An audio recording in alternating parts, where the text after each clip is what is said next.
Au cœur d'un monde enveloppé d'une énergie mystique, deux silhouettes s'affrontaient.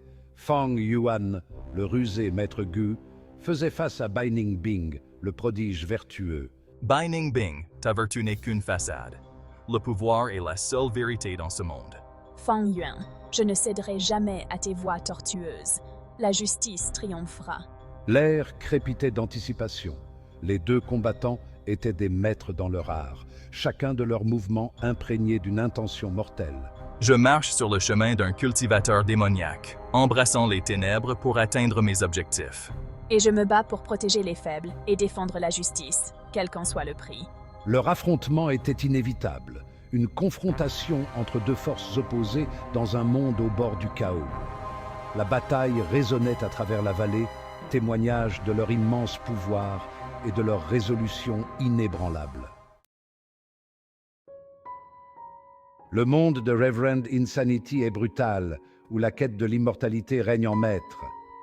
Les cultivateurs s'efforcent d'atteindre le sommet du pouvoir, transcendant leurs limites mortelles.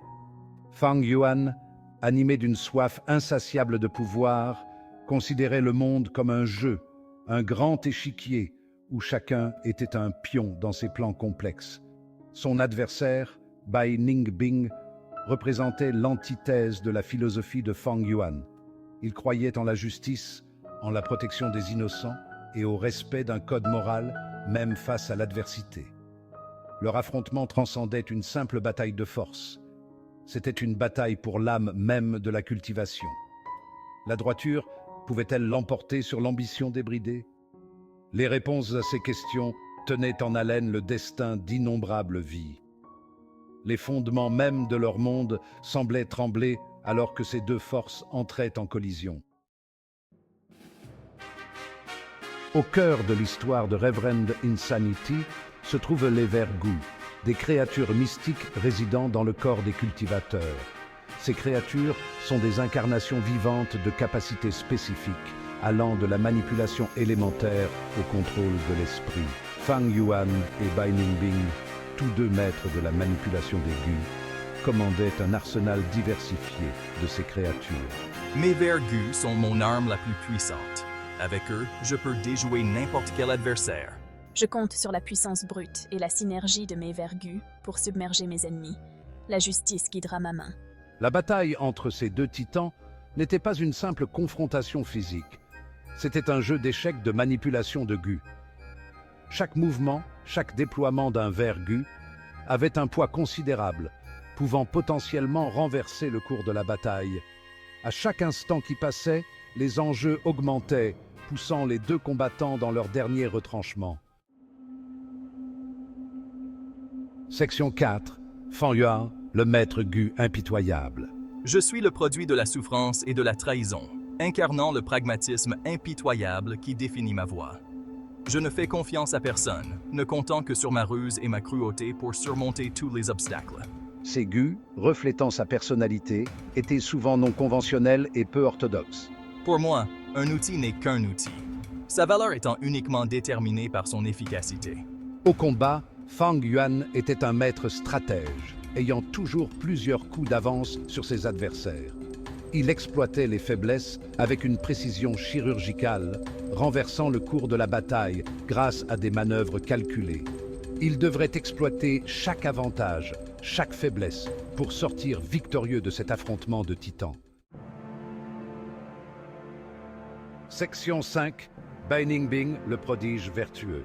Je suis un brillant exemple de droiture et de talent, contrastant fortement avec Fang Yuan.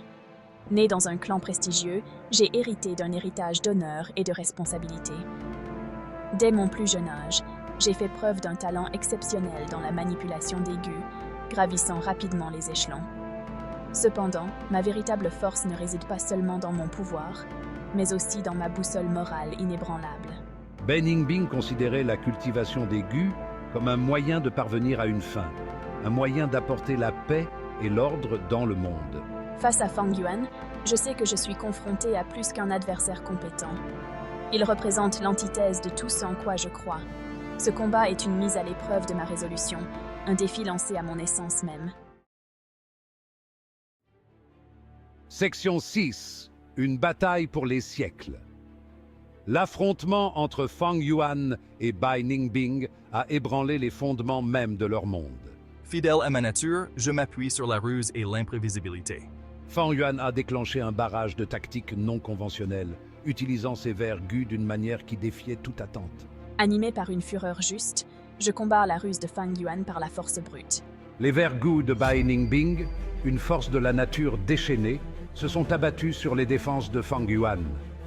Chaque combattant a poussé l'autre dans ses derniers retranchements, mettant à l'épreuve ses compétences et sa résolution.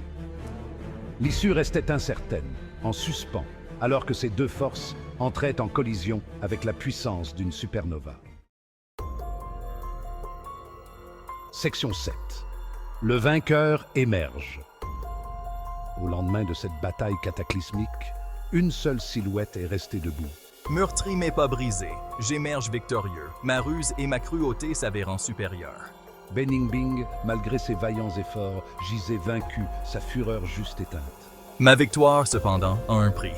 Mon corps porte les cicatrices de la bataille, un rappel constant du prix du pouvoir.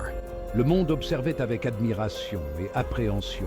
Fang Yuan, le maître gu impitoyable, avait atteint de nouveaux sommets de puissance. Sa victoire a envoyé des ondes de choc à travers le pays, inaugurant une ère d'incertitude. Que signifiait cette victoire pour l'avenir de la cultivation? Seul le temps le dirait.